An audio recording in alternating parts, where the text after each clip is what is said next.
La radio comme chorégraphie du silence avec la voix. Allez, en route.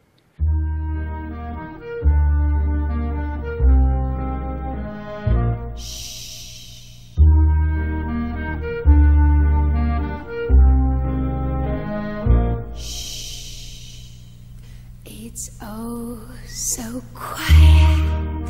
Shh, shh. It's oh so still.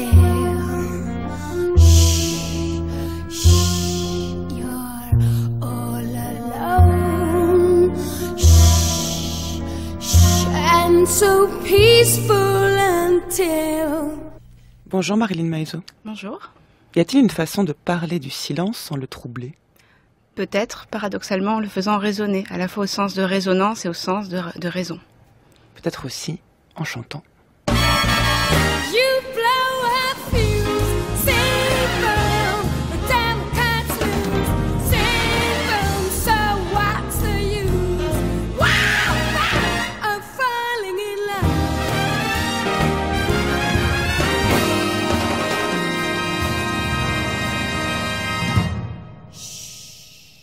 Albert Camus, né en Algérie en 1913. De cette enfance passée sous le soleil méditerranéen, il en a fait le cœur brûlant de sa pensée, dans laquelle rien ne vaut le plaisir d'un bain de mer, d'un fruit juteux et d'un soleil qui déborde de tous les coins du ciel. Mais si Camus est un jouisseur, ce n'est pas par futilité ni par fuite, mais par consentement. Camus sait que le monde n'est pas là pour nous faire plaisir, que notre demande de sens est inaudible et condamnée à rester sans réponse. Mais encore faut-il pouvoir les formuler, ces questions sans réponse. Et c'est ce qu'a fait Camus toute sa vie. Philosophe, romancier, dramaturge, journaliste, jusqu'à l'obtention du prix Nobel de littérature en 1957 et sa mort accidentelle en voiture le 4 janvier 1960 à 46 ans. Camus est le penseur du silence, ou plutôt des silences, celui délicieux des soirées à Alger quand le soleil décline, celui plus lourd de midi, celui déraisonnable du monde et de son indifférence à notre existence, celui de sa mère enfin, dont il ne doute pourtant pas de l'amour, et celui de notre époque, synonyme de terreur. Ce silence n'est pas audible, mais il est explicable, et pour le faire, il suffit d'un mot, le point d'entrée dans la pensée de Camus, l'absurde. Je veux que tout me soit expliqué ou rien. Et la raison est impuissante devant ce cri du cœur. L'esprit, éveillé par cette exigence, cherche, et ne trouve que contradiction et déraisonnement. Ce que je ne comprends pas est sans raison. Le monde est peuplé de ces irrationnels. À lui seul, dont je ne comprends pas la signification unique, il n'est qu'un immense irrationnel. Pouvoir dire une seule fois « cela est clair » et tout serait sauvé. Mais ces hommes, à l'envi, proclament que rien n'est clair, tout est chaos, que l'homme garde seulement sa clairvoyance et la connaissance précise des murs qui l'entourent. Toutes ces expériences concordent et se recoupent. L'esprit arrivé aux confins doit porter un jugement et choisir ses conclusions. Là se place le suicide et la réponse. Mais je veux inverser l'ordre de la recherche et partir de l'aventure intelligente pour revenir au geste quotidien. Les expériences ici évoquées sont nées dans le désert qu'il ne faut point quitter. Du moins faut-il savoir jusqu'où elles sont parvenues. À ce point de son effort, l'homme se trouve devant l'irrationnel. Il sent en lui son désir de bonheur et de raison. L'absurde naît de cette confrontation entre l'appel humain et le silence déraisonnable du monde. C'est cela qu'il ne faut pas oublier. C'est à cela qu'il faut se cramponner, parce que toute la conséquence d'une vie peut en naître. L'irrationnel, la nostalgie humaine et l'absurde qui surgit de leur tête à tête, voilà les trois personnages du drame qui doit nécessairement finir avec toute la logique dont une existence est capable. Marilyn Maezot, vous enseignez la philosophie à Nice, vous êtes doctorante, vous travaillez à une thèse qui porte en partie sur la pensée de Camus que vous appelez la fabrique de l'inhumain, dans lequel le silence joue un grand rôle. On vient d'entendre un extrait du mythe de Sisyphe, interprété par Yvan Morane. On peut commencer en disant que pour Camus, le silence n'est pas l'absence de son, mais l'absence de sens, ce qu'on appelle l'absurde. Absolument. C'est-à-dire que ça n'est pas l'absence de son, c'est l'absence de son signifiant. Et ça, on le retrouve dans un certain nombre de textes importants de Camus, pas simplement dans le mythe de Sisyphe. Dans l'extrait qu'on vient d'entendre, on se rend compte que le silence, qui est le silence du monde face aux appels et aux demandes de sens des hommes, est en fait la première violence. C'est une sorte de violence originaire ou violence originelle que l'homme expérimente et qui est un divorce. C'est comme ça que Camus le formule, un divorce. C'est-à-dire, on pensait finalement jusque-là que le monde avait un sens, que notre existence avait un sens, que tout formait un tout cohérent et signifiant. Et d'un seul coup, il y a une rupture, une fêlure, un divorce. Il a cette phrase magnifique, l'absurde naît de cette confrontation entre l'appel humain et le silence déraisonnable du monde. Pourquoi déraisonnable et pas simplement irrationnel ou insensé ?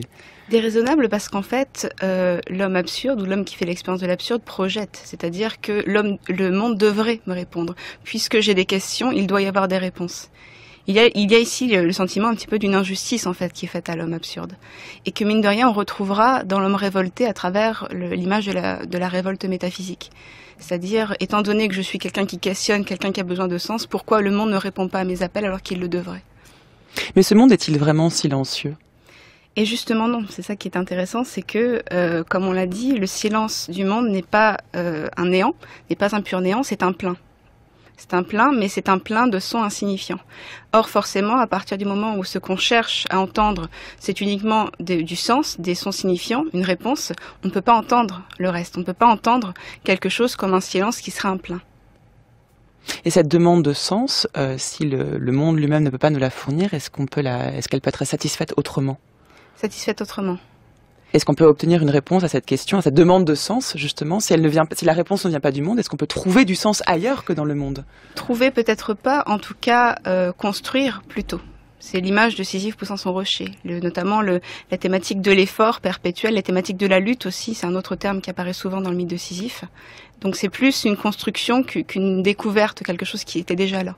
Ça c'est fondamental pour, si on reste sur le mythe de Sisyphe justement qui intéresse tant Camus, c'est que face à ce silence du monde, il serait facile peut-être de baisser les bras, de ne rien faire, de se lamenter de ce silence. Or il n'en est rien pour Camus, il faut se révolter, c'est-à-dire lutter contre le silence du monde en construisant peut-être un autre, un qui nous soit propre. C'est le sens de l'homme révolté. C'est dans l'action que nous pouvons apporter une réponse au monde, au silence du monde, et non dans le suicide finalement. Camus dit bien que le suicide est la seule question philosophique qui vaille.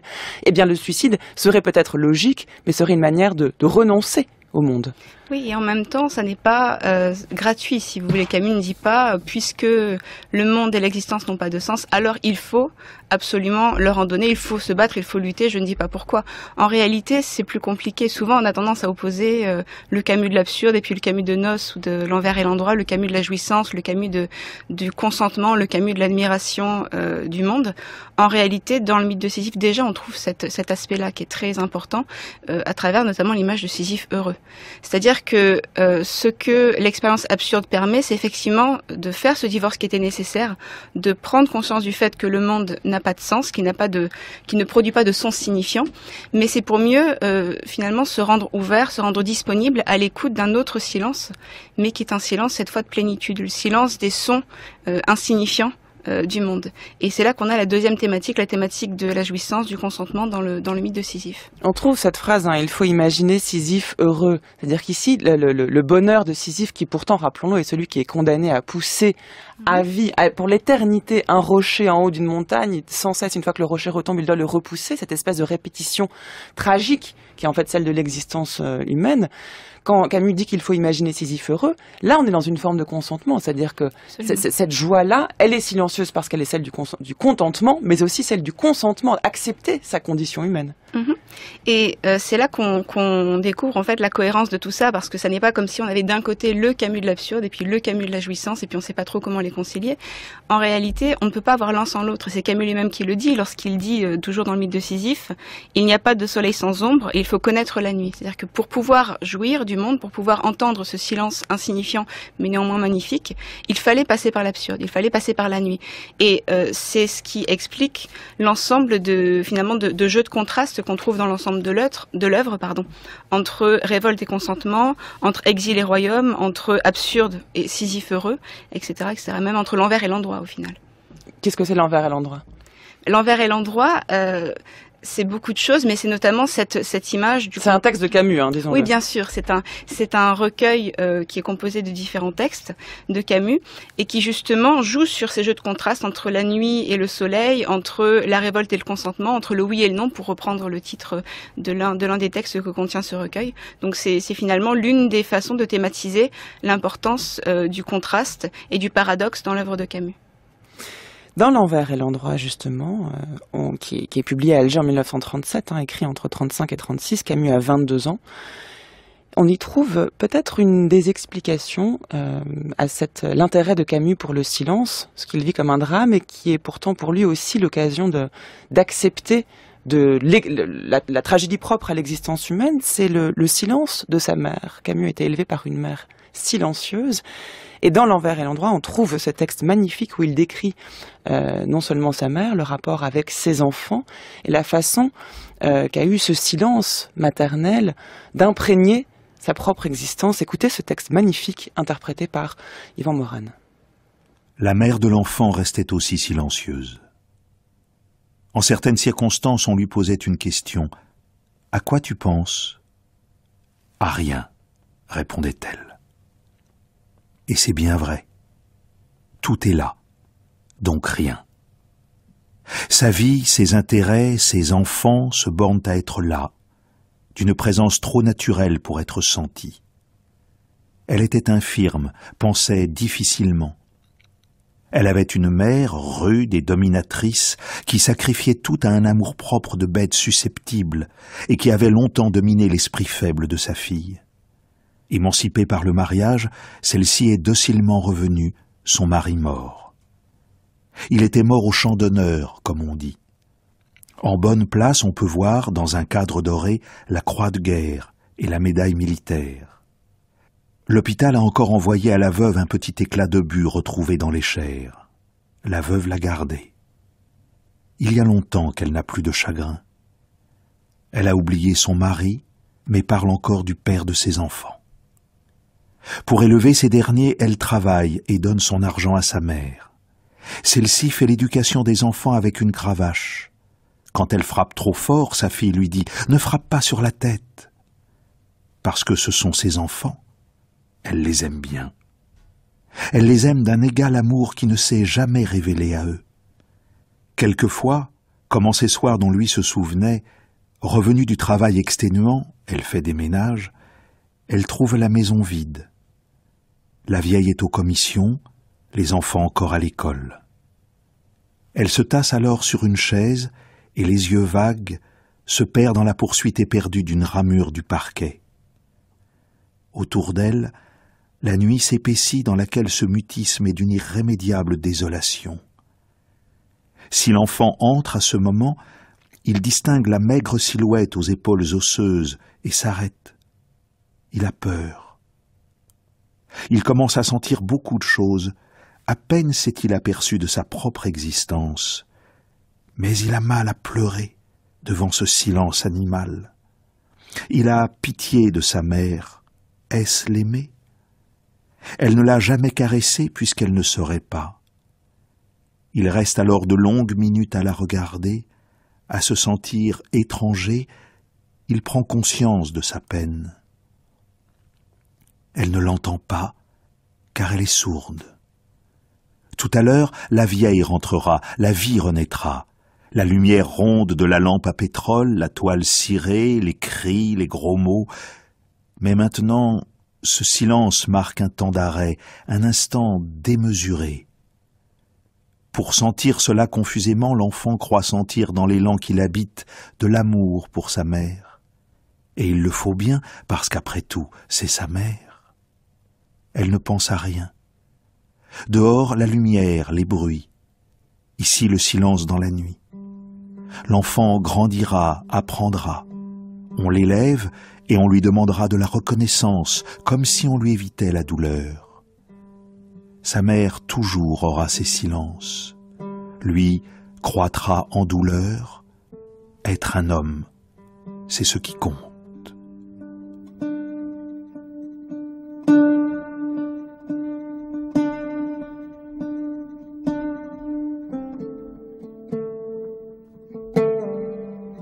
Paris, ici Alger. Une petite visite m'a permis de voir tout à l'heure dans ce petit appartement du 93 de la rue de Lyon à Bellecour, Madame Camus. Je ne dirais combien sa mère était surprise, ne comprenant pas encore la signification de cet hommage rendu à l'œuvre de Camus. Très simplement, sur la table quotidienne, elle repassait une chemise, elle jetait un regard sur la photo d'Albert, en disant « Vraiment, je n'aurais jamais cru que ce petit pût aller si loin. Il a fait tout ce qu'il a écrit et il m'a donné 2 petits-enfants. Ici Alger, à vous Paris. » Eh bien, il n'y a pas de hasard en matière de radio et nous savons qu'au moment précis où on nous faisait ce tableau, Albert Camus écoutait cette émission et avait pu ainsi avoir des nouvelles directes de sa mère.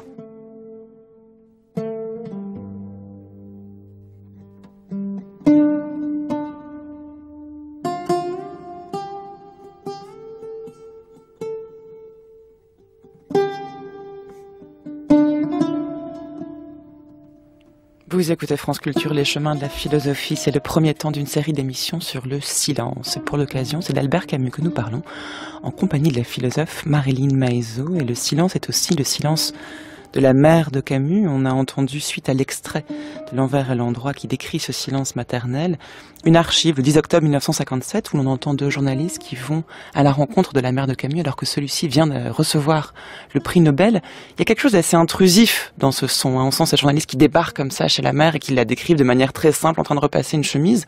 Mais ce qui est le plus surprenant encore, Marilyn Maezot, c'est qu'elle a l'air de parler visiblement, puisque les journalistes relatent sa parole. Donc de quel silence s'agit-il alors si elle parle ? En réalité, c'est une parole, mais c'est pas forcément la parole à laquelle on s'attendrait de la part d'une maman qui vient d'entendre que son fils vient d'obtenir le prix Nobel. C'est une parole extrêmement simple, d'étonnement, et finalement qui exprime toute son humilité, toute sa simplicité. Donc c'est une parole, mais en même temps c'est un silence parce que un petit peu comme avec le monde, il y a un son, mais c'est pas le son qu'on attendait. Il m'a fait deux beaux enfants, hein, dit-elle. C'est ça, il m'a fait 2 beaux enfants. C'est-à-dire qu'elle se souvient, finalement, elle ne parle même pas vraiment du prix. Elle parle essentiellement de ce qu'il a été pour elle. Et alors, jusqu'où tient ce parallèle qu'on peut tracer entre le silence du monde face aux appels des hommes et le silence de la mère face à l'enfant ? Eh bien, comme on a pu s'en apercevoir à la lecture de ce texte, ce très beau texte, c'est une façon parfaite, je trouve, de rompre définitivement avec l'idée que on a d'abord eu un Camus insouciant en Algérie, un Camus de l'enfance qui justement baignait dans le monde, était en harmonie avec le monde, et puis d'un seul coup, il a découvert l'absurde, comme nous on le découvre en lisant le mythe de Sisyphe, et là, ce fut la rupture, ce fut le divorce.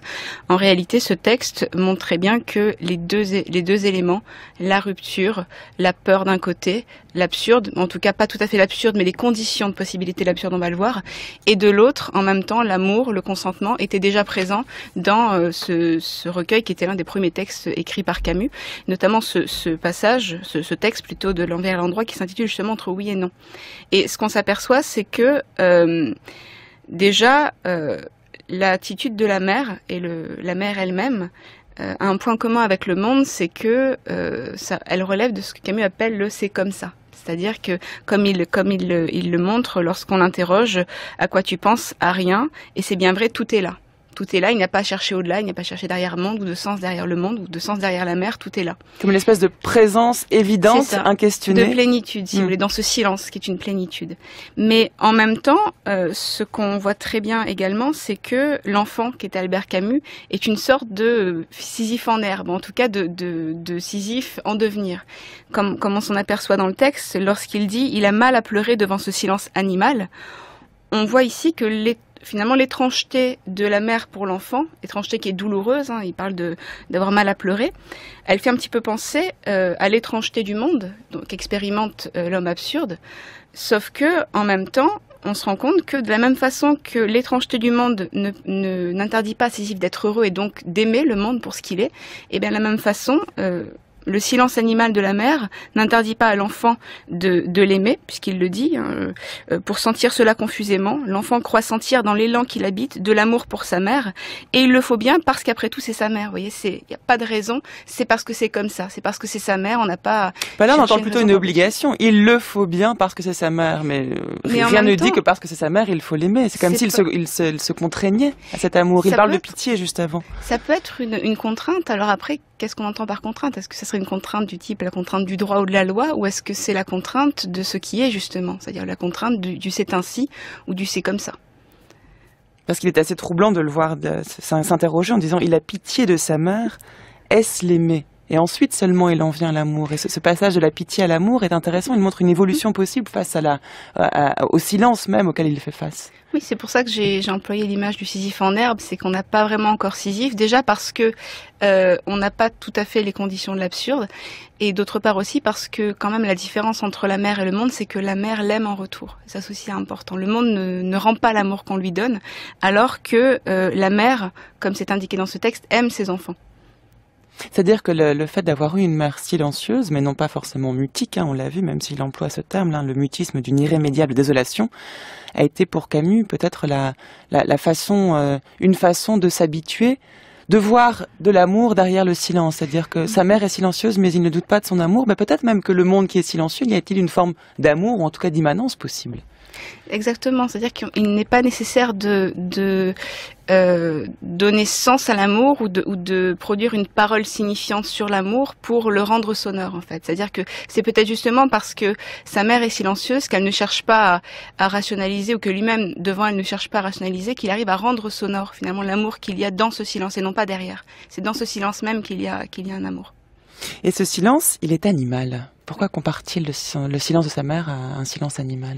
Eh bien, on peut l'interpréter de différentes façons, mais j'ai l'impression que c'est essentiellement justement pour marquer ici la dimension de rupture entre d'un côté l'enfant qui a certaines attentes vis-à-vis de sa mère. Quand on a un enfant, on s'attend à certains comportements, peut-être parce qu'avec les autres enfants et les autres parents, ça se passe comme ça. Et lui, il sent la différence ici, c'est-à-dire que peut-être qu'il avait intuitivement une certaine idée de la façon dont une mère doit se comporter. On le voit dans le texte lorsqu'il dit qu'elle ne le caressait pas. Il s'attend à ce qu'une mère caresse son enfant. Et lui, de ce point de vue-là, c'est comme si finalement il avait l'impression qu'il y avait quelque chose d'inhumain dans sa mère, comme il y a quelque chose d'inhumain dans le monde. Ce qui le rend plus disposé à accepter ce caractère inhumain. Il est habitué à une forme d'indifférence qui du coup lui pèse moins quand il s'agit de salut monde. C'est ça, c'est pour ça que finalement le Camus du mythe de Sisyphe, ça n'est pas sa première expérience de l'absurde, en tout cas c'est mon sentiment. On va entendre la voix de Camus lorsqu'il reçoit ce prix Nobel donc de littérature, ce qu'on appelle le discours de Suède, prononcé le 10 décembre 1957 à l'hôtel de ville de Stockholm. Écoutez cet extrait parce que Camus fait référence au silence et surtout à ces hommes silencieux dont il dit qu'il se tient à leur côté. Écoutez. Je n'ai jamais pu renoncer à la lumière, au bonheur d'être, à la vie libre où j'ai grandi. Mais bien que cette nostalgie explique beaucoup de mes erreurs et de mes fautes, elle m'a aidé sans doute à mieux comprendre mon métier. Elle m'aide encore à me tenir aveuglément auprès de tous ces hommes silencieux qui ne supportent dans le monde la vie qui leur est faite que par le souvenir et le retour de bref et libre bonheur. Ramené ainsi à ce que je suis réellement, à mes limites, à mes dettes comme à ma foi difficile, je me sens plus libre de vous montrer pour finir l'étendue et la générosité de la distinction que vous venez de m'accorder. Plus libre de vous dire aussi que je voudrais la recevoir avec votre permission comme un hommage rendu à tous ceux qui, partageant le même combat, n'en ont reçu aucun privilège, mais ont connu au contraire malheur et persécution. Il me restera alors à vous en remercier du fond du cœur et à vous faire publiquement, en témoignage personnel de gratitude, la même et ancienne promesse de fidélité que chaque artiste vrai, chaque jour, se fait à lui-même dans le silence.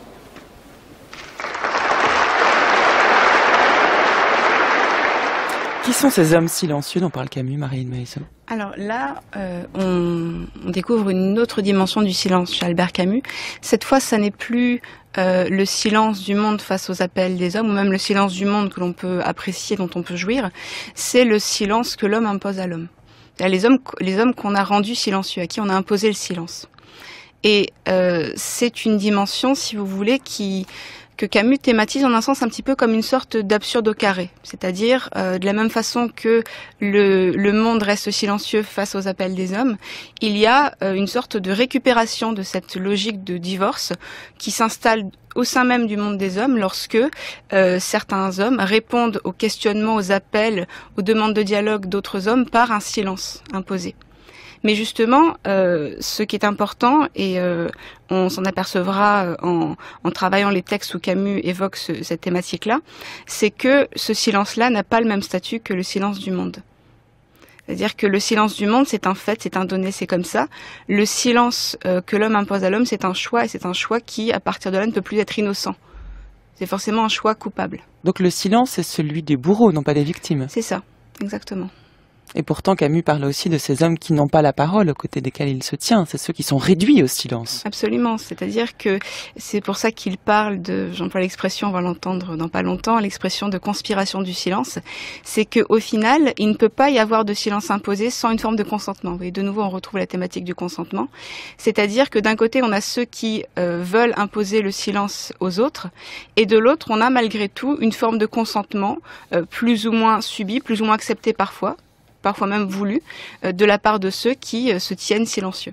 Alors là, ça paraît très abstrait quand on en parle comme ça. À quoi pense Camus ici dans cela? À quoi le silence de celui qui est oppressé et le silence de celui qui est oppressé? Eh bien, il pense notamment à la façon dont, si vous voulez, non pas un silence brut, mais une parole, en l'occurrence une parole idéologique, par exemple, peut s'imposer aux hommes et ne laisser aucune place au silence, c'est-à-dire aucune place à l'apparition d'un discours ou d'une parole qui viendrait contrebalancer cette idéologie.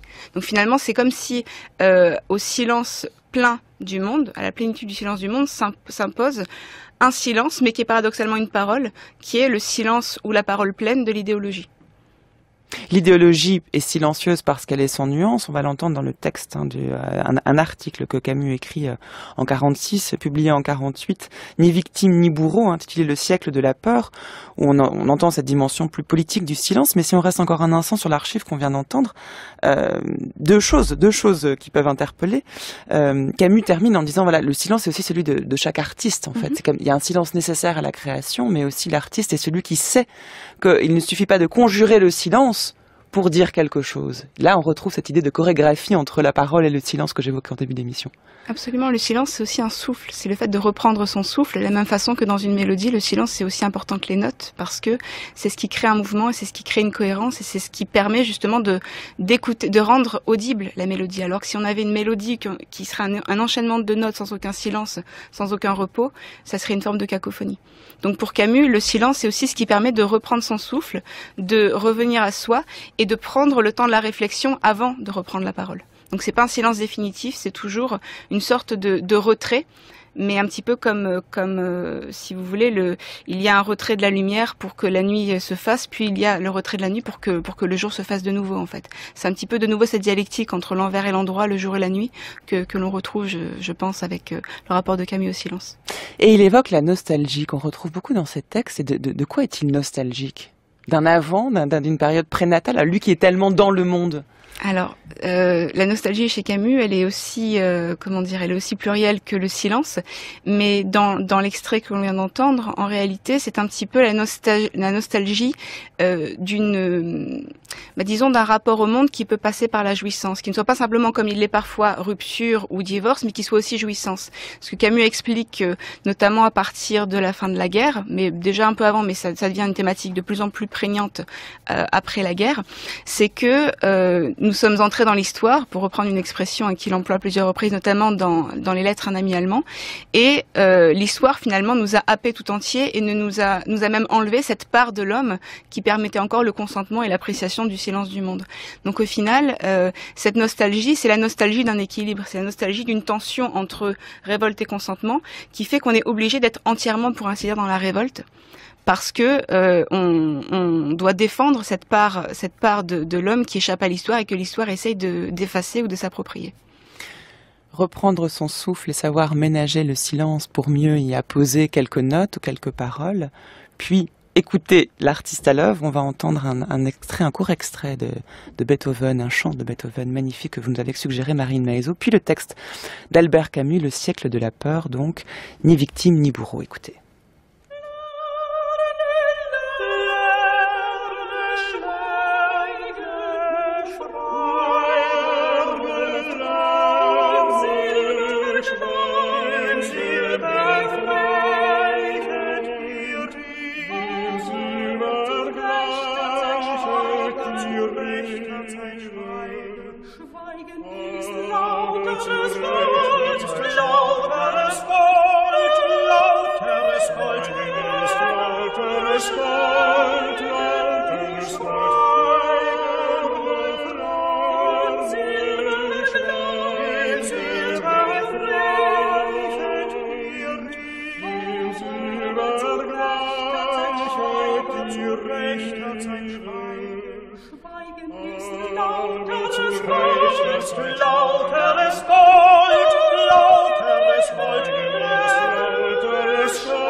Le long dialogue des hommes vient de s'arrêter. Et bien entendu, un homme qu'on ne peut pas persuader est un homme qui fait peur. Ce qui fait qu'à côté des gens qui ne parlaient pas parce qu'ils le jugeaient inutile, s'étalait, et s'étale toujours, une immense conspiration du silence, acceptée par ceux qui tremblent et qui se donnent de bonnes raisons pour se cacher à eux-mêmes ce tremblement, et suscitée par ceux qui ont intérêt à le faire. Entre la peur très générale d'une guerre que tout le monde prépare et la peur toute particulière des idéologies meurtrières, il est donc bien vrai que nous vivons dans la terreur. Nous vivons dans la terreur parce que la persuasion n'est plus possible, parce que l'homme a été livré tout entier à l'histoire et qu'il ne peut plus se tourner vers cette part de lui-même, aussi vraie que la part historique, et qu'il retrouve devant la beauté du monde et des visages. Parce que nous vivons dans le monde de l'abstraction, celui des bureaux et des machines, des idées absolues et du messianisme sans nuance. Nous étouffons parmi les gens qui croient avoir absolument raison, et que ce soit dans leurs machines ou dans leurs idées. Et pour tous ceux qui ne peuvent vivre que dans le dialogue et dans l'amitié des hommes, ce silence est la fin du monde. Il est troublant d'écouter ce texte aujourd'hui, Marine Maezot, qui est écrit en 1946 donc, et aujourd'hui en 2017, tant les échos semblent certains d'une époque à l'autre, ce constat d'une même terreur qui a eu lieu, terreur dont le premier symptôme est le fait que le long dialogue des hommes vient de s'arrêter, nous dit Camus. De quel dialogue s'agissait-il et qu'est-ce qui a fait que ce dialogue s'est arrêté ? Alors déjà, pour comprendre ce que cela veut dire, un dialogue qui s'arrête, pour rebondir sur le morceau de Beethoven qu'on vient d'entendre, c'est une pièce qui s'intitule Le Silence, justement, qui a été écrite pour être chantée en canon, c'est-à-dire chaque personne, tous les chanteurs ne chantent pas en même temps. Et c'est pas simplement parce qu'elle démarre en canon, c'est-à-dire qu'ils ne démarrent pas tous en même temps, mais à l'intérieur, il y a des silences. C'est-à-dire qu'il y a des moments où un chanteur s'arrête de chanter, les autres continuent, puis un autre s'arrêtera et lui reprendra. En fait, le motif, c'est l'idée que il faut savoir ménager le silence ou faire silence au moment opportun pour pouvoir écouter. Et c'est en cela que le silence rend possible le dialogue, puisque pour qu'il y ait dialogue, il faut savoir écouter et donc faire silence pour entendre l'autre. Et ça doit être réciproque. Ici, si le long dialogue des hommes vient de s'arrêter, on a presque l'image d'un cœur qui s'arrêtait de battre, en fait. C'est assez troublant. C'est parce que justement, en un sens, il n'y a que du silence, il n'y a plus de silence. Il n'y a plus ce silence qui rend possible l'écoute, mais il n'y a qu'un silence finalement qui est une sorte de cage de plomb qui a été imposée sur les hommes. Notamment, c'est le passage qui précède immédiatement celui qu'on vient d'entendre, parce que, dit Camus, on a perdu finalement cette confiance dans le fait que les hommes peuvent être persuadés, parce qu'ils restent des êtres rationnels, même s'ils ne sont pas toujours raisonnables, et donc ils peuvent être persuadés parce qu'ils peuvent entendre des raisons, ils peuvent entendre des arguments. Or, ce que Camus explique, c'est que nous sommes à l'âge de l'abstraction, et on ne peut pas persuader une abstraction. C'est-à-dire que si les hommes sont devenus des abstractions, en l'occurrence des abstractions idéologiques, par exemple des forces, le grand capital, le prolétariat, etc., eh bien, ou alors encore, j'ai dit le grand capital et le prolétariat, mais pour prendre de l'autre côté et un petit peu avant, ça peut être la juiverie, oui, la juiverie ou la race aryenne. Les hommes sont devenus des abstractions, les hommes sont devenus des forces, et face à une force, on ne peut pas raisonner, on ne peut que lui opposer une autre force. Donc finalement, c'est de ce silence-là dont il est question. Et ce qui est intéressant, c'est que, comme je l'indiquais tout à l'heure, c'est un silence fabriqué. C'est un silence qui est à l'opposé du silence dont on vient de parler auparavant. C'est un silence qui est fabriqué de main d'homme et c'est un silence par lequel finalement l'homme essaye, en tout cas certains hommes, essayent de se substituer au monde. Mais ce qui est intéressant, c'est que cette tentative de substitution, en un sens, c'est une mascarade pour Camus. C'est une mascarade pour une raison toute simple, c'est que l'homme ne peut pas être le monde. Alors l'homme ne peut pas être le monde. Il peut pas être le monde parce que le silence du monde, c'est une absence de sens. Or, justement, dans le silence des hommes qui imposent l'idéologie aux autres, on n'a pas une absence de sens, mais la conviction d'avoir raison, c'est-à-dire le fait de vouloir garder le sens pour soi et de vouloir finalement s'en faire le dépositaire jaloux. Donc c'est même le contraire du silence du monde. Il y a du sens, mais il est à moi, j'en suis le seul dépositaire, je suis le seul à pouvoir le comprendre et le transmettre, comme une sorte de sainte parole finalement. Et d'autre part, l'autre raison, c'est parce que finalement... l'homme, contrairement au monde, a besoin de sens. Oui, c'est la contradiction finalement des idéologues, c'est que d'un côté on impose un silence et de l'autre on ne peut pas vraiment s'imposer à soi-même ce silence parce qu'on a besoin de parler, on a besoin de faire sens. C'est pour cela d'ailleurs que même dans ce silence le plus radical qui est le meurtre, dans cette violence la plus absolue qui est le meurtre, on retrouvera une parole cherchant à justifier une idéologie meurtrière, ce qui donne notamment cette chose, enfin ce monstre oxymorique qui est l'idée même de crime logique au final. Donc c'est un oxymore en soi, un crime logique. Le crime, le meurtre, la violence, c'est ce qui vient interrompre la parole, ce qui vient contrecarrer la raison, et en même temps la raison se met au service de ce qui la nie. Et c'est cette contradiction qui montre finalement que la contradiction qu'il y a à vouloir imposer un silence, comme si on était le monde, mais sans pouvoir justement se faire monde. Mais comment faire du coup pour se construire un sens, pour rendre le monde vivable, puisque tout le monde n'a pas la sagesse nécessaire pour accepter le monde dans son indifférence et dans son silence, sans tomber dans l'idéologie? Est-ce que toute tentative d'assigner un sens aux choses est une idéologie pour Camus? Bien, assigner un sens aux choses...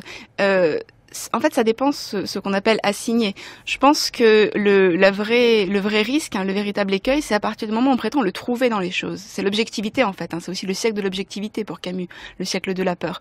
C'est à partir du moment où on prétend, par exemple, être le dépositaire du sens de l'histoire. Ça n'est pas moi qui interprète l'histoire comme ça, c'est l'histoire qui est comme ça. Ce n'est pas moi qui vous le dis, c'est ainsi. Vous voyez, c'est une façon finalement, de nouveau, de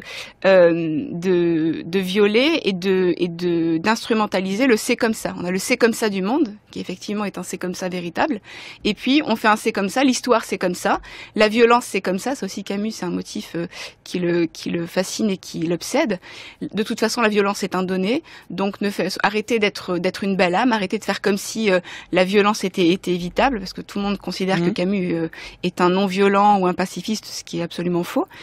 Mais justement, si vous voulez, ce qui m'intéresse ici, c'est le discours qu'il y a derrière, c'est de toute façon c'est comme ça.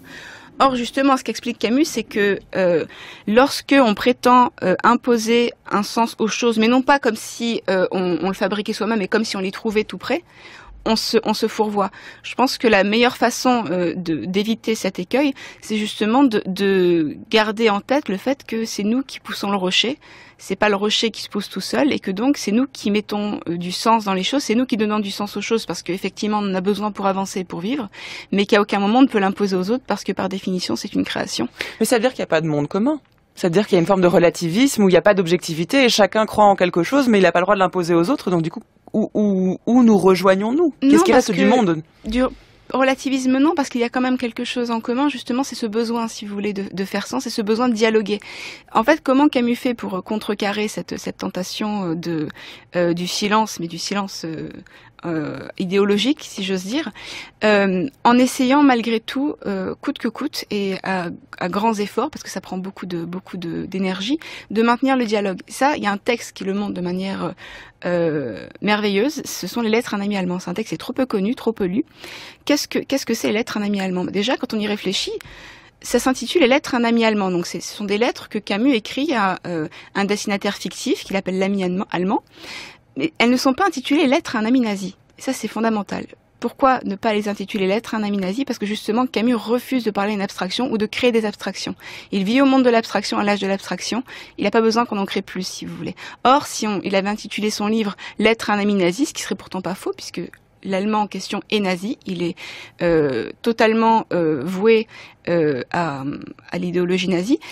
S'il s'était adressé à un ami nazi, automatiquement, on aurait collé sur cet homme une étiquette, on aurait fait une abstraction, et à partir de là, la seule réponse possible, c'est la violence, puisque ça serait devenu une sorte de faisceau de force avec qui on ne peut pas dialoguer. Pourquoi Camus, justement, lui, dit un ami allemand, et pourquoi il maintient surtout ami? Parce qu'au final, le paradoxe de ce texte, c'est que c'est une lettre de rupture. On écrit un ami pour lui dire qu'on ne peut plus lui parler. Donc on lui parle pour lui dire pourquoi on va arrêter de lui parler. Mais pourquoi c'est fondamental de faire ce geste? Pourquoi pas simplement le tuer, puisque de toute façon c'est ce qui va devoir arriver? Pourquoi passer d'abord par la parole? Eh bien c'est parce que pour Camus, aujourd'hui, la seule chose qui peut nous sauver, ce sont les nuances.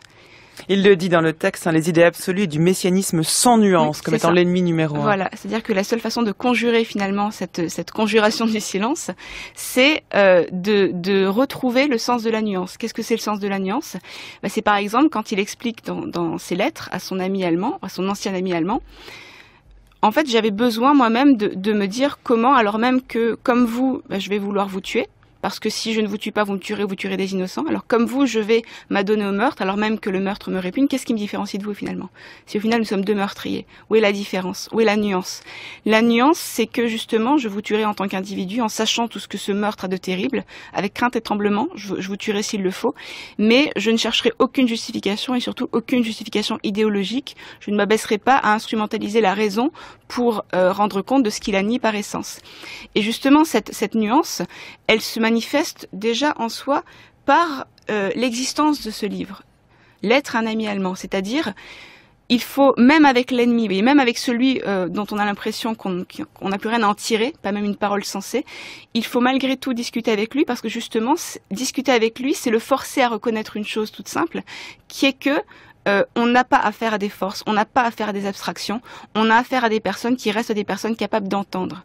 Vous voyez, les personnes qui finalement n'entendent plus, c'est parce qu'elles refusent d'écouter.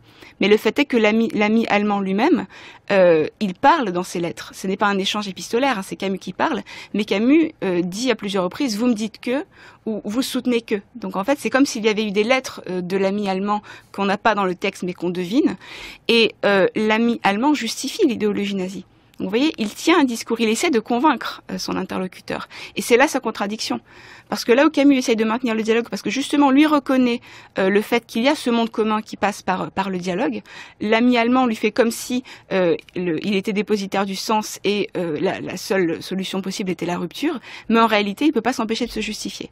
Donc c'est ce qu'on disait tout à l'heure en fait. Donc il y a deux conclusions à tirer de ce texte de Camus. La première, c'est d'en appeler à une absence de censure, liberté d'expression totale, y compris les propos les plus haineux, les plus choquants, les plus idéologiques au sens camusien du terme. Et deuxièmement, la nécessité absolue de répondre à ces propos encore et toujours. Absolument, parce que c'est vrai qu'une tentation qu'on connaît encore aujourd'hui, c'est pour ça que Camus est plus que jamais contemporain, c'est que tout le monde vante la liberté d'expression, mais elle a parfois tendance à devenir, parce que c'est un glissement, c'est une pente inévitable presque, naturelle, elle a tendance à devenir la liberté d'expression pour ceux qui s'expriment comme nous en fait, liberté de penser comme nous si vous voulez.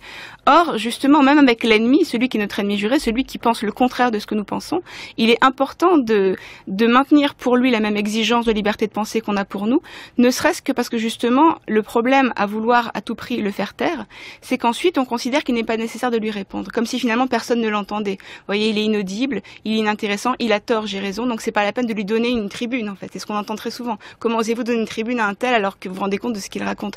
Mais justement, il est important de faire entendre ces paroles parce qu'on ne peut répondre qu'à une parole qu'on a entendue. Et il est important de répondre à ces paroles parce que contrairement à ce qu'on peut croire, ce n'est pas parce qu'on n'est pas d'accord avec cette parole qu'elle n'est pas entendue par d'autres et qu'elle ne germe pas, si vous voulez. Ça, c'est une thématique qui sera notamment fondamentale pour comprendre la peste. À savoir qu'on s'imagine au début de la peste que voilà, on a une épidémie de peste et c'est pour ça que le roman s'appelle comme ça. En lisant La fin de la peste, on comprend qu'en réalité, l'épidémie, elle était là depuis bien plus longtemps.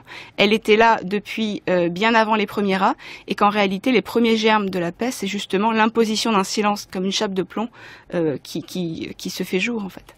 On voit aussi que Camus écrivait bien avant la naissance de Twitter et des réseaux sociaux qui permet à chacun de s'exprimer, mais en bonne logique camusienne, il faudrait répondre à chacun des propos tenus, idéologiques, haineux, et dialoguer avec ces gens-là. Oui, absolument, mais de la même façon que Camus, les critiques et les attaques qu'il recevait à l'époque, un petit peu préfigurent ce qui se passe sur Twitter quand vous osez donner la parole à celui qui ne pense pas comme vous. De toute façon, le principe, si vous voulez, c'est important aujourd'hui, et je voudrais qu'on termine là-dessus, c'est que Camus parlait, et notamment dans le texte qui nous intéresse, une époque de guerre froide, une époque où il n'y avait pas de troisième camp en fait. On était soit pour le camp des démocraties libérales, soit pour le camp soviétique. Camus a critiqué bien avant Sartre, par exemple, les démocraties libérales, notamment la colonisation dans Misère de la Kabylie. Il a critiqué dans les articles de combat finalement la République bourgeoise qui a trahi ses promesses en France. Donc il a fait tout ça bien avant certains autres. Mais en même temps, parce qu'il écrit L'homme révolté en 51 et qu'il s'attaque à ce qu'il considère comme la menace primordiale à ce moment-là, qui est le régime soviétique, on considère que parce qu'il ose critiquer le régime soviétique, qu'il le veuille ou non, il se fait l'allié de l'autre camp. Et ça, c'est le problème aujourd'hui, c'est qu'on part du principe que si on critique un camp, alors même que la critique est légitime et que le camp a fauté, eh bien, il faudrait finalement taire cette critique, parce qu'en le faisant, on fait le jeu du FN, on fait le jeu de tel ou tel camp auquel on s'oppose. Or, justement, ce qui, je pense, sera fondamental de comprendre pour notre époque, c'est que la seule façon véritable de faire le jeu de l'ennemi, c'est justement d'accepter la loi du silence, qui est la loi de l'ennemi.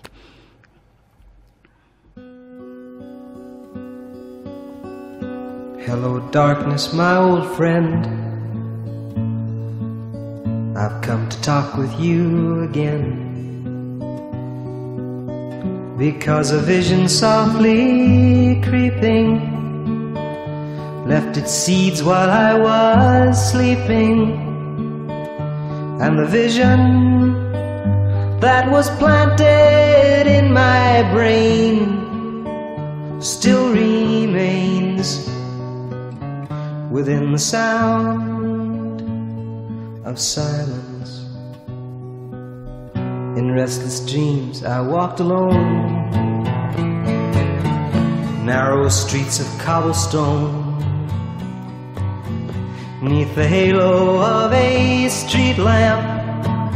I turned my collar to the cold and damp, when my eyes were stabbed by the flash of a neon light that split the night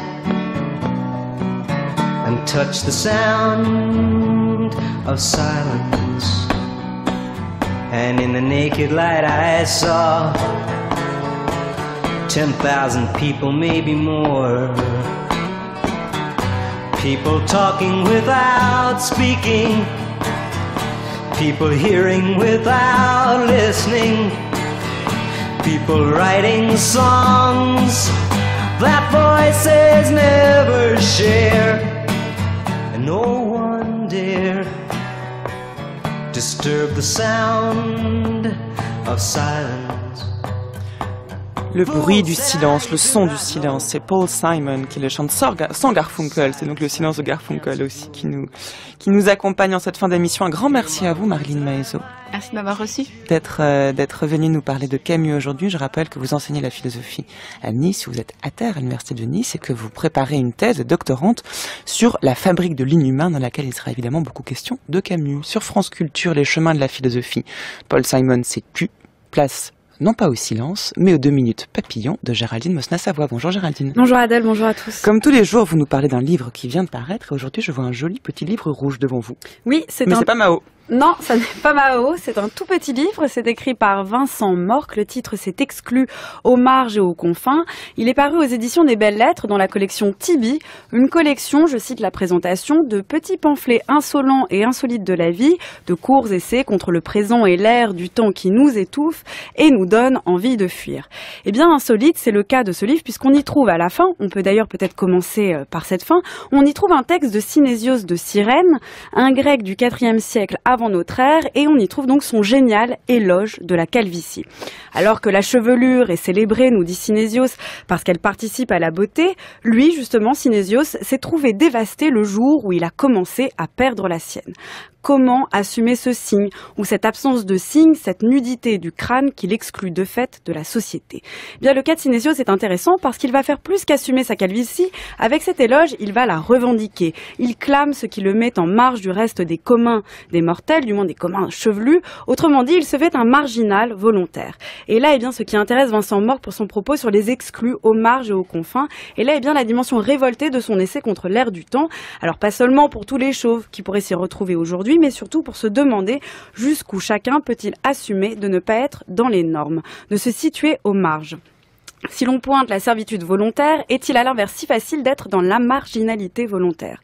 Finalement, quand on y pense, il existe peu de vrais rebelles. Socrate en a été un, Spinoza aussi, qui a été exclu de sa communauté, Solzhenitsyn bien sûr, il y en a d'autres, mais entre les vrais rebelles et la posture rebelle, bien plus courante, entre les marges et le centre, qui s'étend désormais jusqu'à même englober les extrêmes, il y a un monde, celui qu'explore Vincent Morque ici, et qui nous met face à des limites imposées. Jusqu'où suis-je prêt ou pas à les dépasser? Jusqu'où aussi faut-il les conserver pour pouvoir justement les dépasser? Je suis sûre que cet éloge de la calvitie parlera à bien des gens. Merci Géraldine. Le livre... C'est donc Exclu aux marges et aux confins de Vincent Morque. C'est dans la collection Tibi aux belles lettres.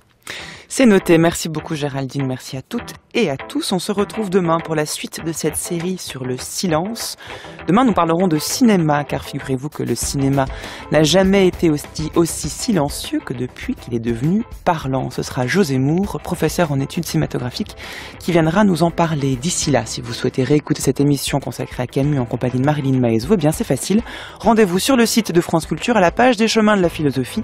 Vous pouvez réécouter l'émission en ligne ou bien la télécharger, la podcaster afin de l'écouter où vous voulez et quand vous voulez. Et rendez-vous également sur les pages Twitter et Facebook des Chemins où nous mettons en ligne quotidiennement l'émission du jour et attendons vos remarques et commentaires.